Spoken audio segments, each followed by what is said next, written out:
Malihabad triple murder update. DCP west Rahul Raj के नेतृत्व में लगाई गई 5 टीम ने 36 घंटे में घटना का खुलासा किया और मुख्य आरोपी लल्लन खान व उसके पुत्र समेत ड्राइवर सहित 3 लोगों को गिरफ्तार कर लिया। मलिहाबाद क्षेत्र में जमीन को लेकर पैमाइश होनी थी, जिसमें एक पक्ष फरीद अपने चाचा मुनीर उर्फ ताज और दूसरा पक्ष सिराज उर्फ लल्लन खान, उसका बेटा फराज और अन्य लोग मौजूद थे। लेकिन वहां पर विवाद के चलते पैमाइश नहीं हो पाई, जिसके बाद फरीद चाचा मुनीर और अन्य अपने लोगों के साथ वापस घर मोहम्मद नगर पहुंच गए। इसके फौरन बाद थार गाड़ी से सिराज अहमद उर्फ लल्लन अपने बेटे फराज अहमद के साथ फरीद के घर पहुंचा। यहाँ पर विवाद के बाद सिराज उर्फ लल्लन खान और इसके बेटे फराज ने अपनी लाइसेंसी राइफल से पहले बेटे हंजला खान को गोली मारी। इसके बाद मुनीर और फरहीन को गोली मारकर हत्या कर दी। बाद में ये लोग फरार हो गए। इनकी थार गाड़ी और राइफल को सुनसान इलाके से पहले बरामद किया। आरोपी उत्तराखंड के रास्ते नेपाल भागने की फिराक में थे। नेपाल बॉर्डर पर पुलिस लगाई गई, एयरपोर्ट पर पुलिस लगाई गई। ये दोनों आरोपी मुरादाबाद के लिए निकल गए। घटना में 5 टीम, जिसमें एसएचओ दुबग्गा अभिनव वर्मा सहित मलिहाबाद का कोरी सर्विलांस टीम व अन्य को लगाया गया है। पुलिस दबाव के चलते ये लखनऊ में कोर्ट में सरेंडर के फिराक में थे। इन दोनों सिराज और लल्लन खान बेटे फराज को दुबग्गा तिराहे से गिरफ्तार किया गया। इनके ड्राइवर असरफी को भी गिरफ्तार कर लिया गया है। मृतक फरहीन आरोपी सिराज उर्फ लल्लन की भतीजी थी। ये आपस में रिश्तेदार हैं। गैंगस्टर और एनएसए के तहत इनके खिलाफ कार्रवाई की जाएगी। इनके अवैध संपत्तियों की जांच कर कुर्क की कार्रवाई भी की जाएगी। पाकिस्तान और नेपाल कनेक्शन की इनके पुलिस जांच करेगी। ये लोग पाकिस्तानी पक्षियों को घर में रखे थे। सिराज के खिलाफ अलग अलग थानों में 18 मुकदमे दर्ज है। इनके लाइसेंस निरस्त की कार्रवाई की जा रही है। पासपोर्ट कैंसिलेशन की कार्रवाई होगी। इसकी भी जांच होगी कि कैसे इनके असलहों के लाइसेंस बने और पासपोर्ट कैसे बने। लेखपाल ने पुलिस को सूचना पैमाइश को लेकर नहीं दी थी। डराने धमकाने आए थे जी। ये जब आए थे तो मूलतः क्या है कि जिनकी हत्या हुई है और जो अभियुक्तगण हैं, ये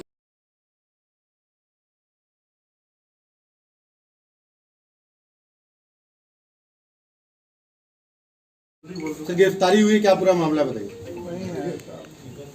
2 तारीख को थाना मलिहाबाद में ग्राम मोहम्मद नगर में एक भूमि के सीमांकन और पैमाइश का विवाद था, जिसके संबंध में लेखपाल द्वारा सभी पक्षों को नोटिस दी गई थी और उस नोटिस पर सारे पक्ष वहां पर आए, जिसमें जो फरीद खान और उसका चचेरा भाई ताज और सलमान और सिराज खान, ये चारों लोग वहां पर आए। लेकिन पैमाइश को लेकर के विवाद हो गया, जिसमें पैमाइश नहीं हो पाई। सभी लोग वापस चले गए, लेखपाल भी वापस चले गए। जब फरीद खान अपने घर पहुंचा तो उसके थोड़ी देर बाद ही ये सिराज खान और इसका लड़का फराज खान, ये दोनों भी उसके घर के पास पहुंचे। ये लोग आपस में रिश्तेदार भी हैं, फरीद और सिराज खान रिश्तेदार हैं। वहां जाकर के पुनः इन लोगों के बीच में विवाद हुआ और विवाद के बाद वहां पर सिराज खान ने अपने थार गाड़ी में रखी हुई राइफल से गोली चला दी और उसका लड़का फराज खान भी गोली चलाया, इस गोली कांड में 3 लोगों की मौत हुई। एक फरीद के लड़के हंजला खान की, उनकी पत्नी फरहीन की और उनके चचेरे भाई ताज की। ये गंभीर घटना थी। तत्काल पुलिस आयुक्त महोदय द्वारा, ज्वाइंट पुलिस कमिश्नर और मेरे द्वारा जो घटना निरीक्षण किया गया, अभियुक्तों की गिरफ्तारी के निर्देश दिए गए। घटनास्थल को संरक्षित कर सारे प्रदर्शनों को कब्जे में लिया गया और शवों को पंचायतनामा कर पोस्टमार्टम के लिए भेजा गया। पुलिस की 5 टीमें गठित की गई और तत्काल चारों तरफ से नाकेबंदी की गई, जिसका परिणाम ये हुआ कि अभियुक्तगण अपनी थार गाड़ी और राइफल जो कि यूज किए थे घटना में, वो छोड़ करके भाग गए। एक अभियुक्त अशरफी, उसको भी तत्काल पुलिस द्वारा गिरफ्तारी कर ली गई और पुलिस की कुल 5 टीमें गठित की गई अभियुक्तों की गिरफ्तारी के लिए।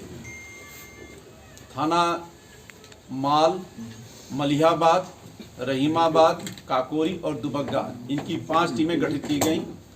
पश्चिमी जोन की क्राइम ब्रांच, सर्विलांस टीम और सेंट्रल जोन की भी क्राइम ब्रांच टीम लगाई गई ताकि अभियुक्तों को शीघ्र गिरफ्तार किया जा सके।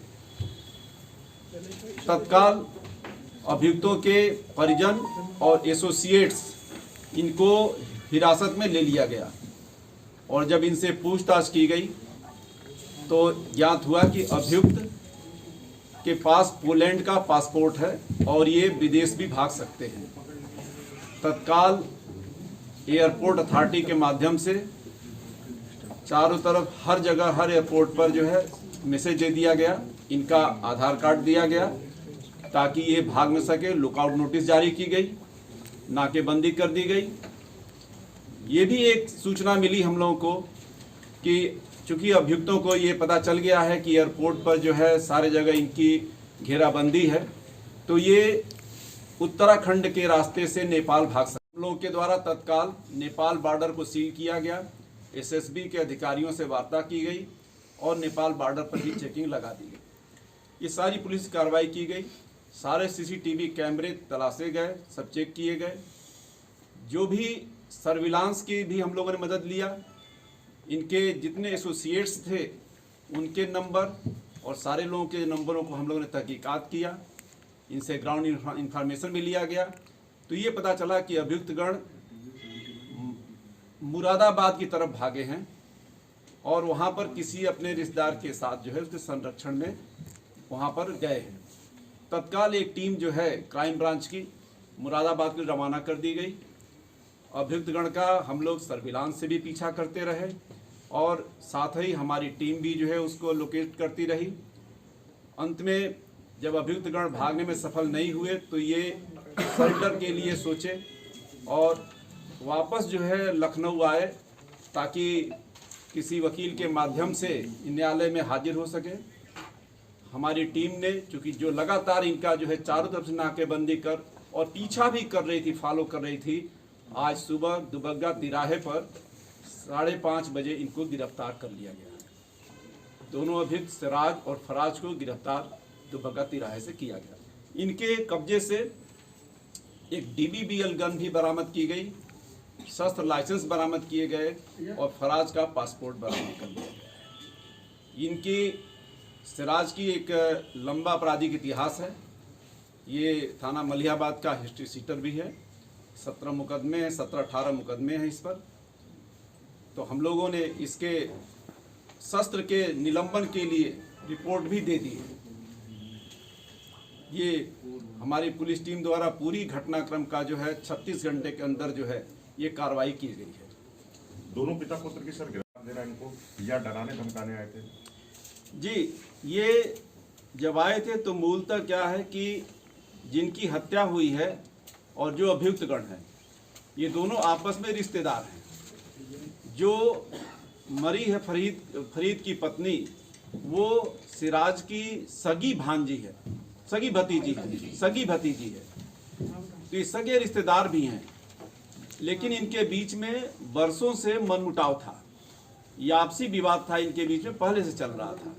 और ये जमीन का मसला एक अलग से इनका आ गया जिसमें कि इनका कब्जा था सिराज का और ये नहीं चाहता था कि इसमें कोई पैमाइश हो, लेकिन चूंकि पैमाइश हो रही थी और फरीद भी एक संयुक्त खातेदार थे, ये भी मौजूद थे, तो इनको ये लगा कि फरीद के द्वारा जो है जानबूझ करके ये पैमाइश कराई जा रही है और उस चक्कर में इन्होंने जो है यहाँ मौके पर विवाद किया और मौके पर भी हुआ और जहाँ घटनास्थल जहाँ पर हत्या हुई है वहाँ घर के अंदर घुसकर भी वहाँ पर आपस में चूंकि रिश्तेदार भी थे, घुसकर भी वहाँ विवाद किए। विवाद के दौरान काफ़ी जब गर्मा गर्मी हुई तो इन्होंने बंदूक राइफल निकाल करके गोली चला दी। सर, पुलिस को क्या सूचना दी गई थी पैमाइश की कि राजस्व के लेखपाल द्वारा या किसी संबंधित अधिकारी द्वारा? जी, इसमें पुलिस के पास कोई सूचना नहीं थी। पुलिस को कोई सूचना नहीं थी। चूंकि सर सिराज प्रशासनिक के ऊपर प्रशासनिक आदेश 97 है। 79 से 97 के बीच में मुकदमे हैं तो क्या गैंगस्टर एक्ट और गैंगस्टर एक्ट के तहत इसकी जो अपराध सर्जित 97 के बाद एक एक करके आप लोग पूछिए। जो अपराध सर्जित संपत्ति है 97 के बाद क्या उसको खंगाल करके गैंगस्टर एक्ट में कुट किया जाएगा? क्या कार्रवाई होगी? संपत्ति जी इसने बिल्कुल, बनाई है। निश्चित रूप से जितनी भी संपत्ति है उस संपत्ति की छानबीन की जाएगी और उसको जो है हम लोग गैंगस्टर के तहत कार्रवाई करेंगे और गैंगस्टर ही क्या हम लोग एनएसए की भी कार्रवाई इसमें करेंगे। पूर्व में जो अधिकारियों की अनुकंपा प्राप्त करके इन्होंने लाइसेंस तो तमाम चीजें हथियाई है उसको नहीं वो चीजें मैंने बता दिया कि हम पूरी चीजों की जांच कर रहे हैं। अभी तो हम गिरफ्तारी किए हैं इनकी, अब इनके हम सारे जो है डिटेल्स की जो है छानबीन करेंगे। इनकी कितनी संपत्ति है, कहाँ कहाँ क्या है, वो सारे जो है हम लोग खंगाल करके और सारी जो है की जाएगी। राजस्व कर्मियों के खिलाफ कोई रिपोर्ट बन के जाएगी पुलिस की तरफ से? जी राजस्व कर्मियों के खिलाफ कोई रिपोर्ट बन के जाएगी पुलिस की तरफ से? ये राजस्व विभाग बता पाएगा। ये नेपाल और पाकिस्तान से भी तमाम पशु पक्षियों को रखे हुए था। क्या इसका नेपाल और पाकिस्तान कनेक्शन भी खंगाला गया है कि वहाँ पे बिल्कुल नेपाल आना खंगालेंगे जाना था? जी बिल्कुल खंगाल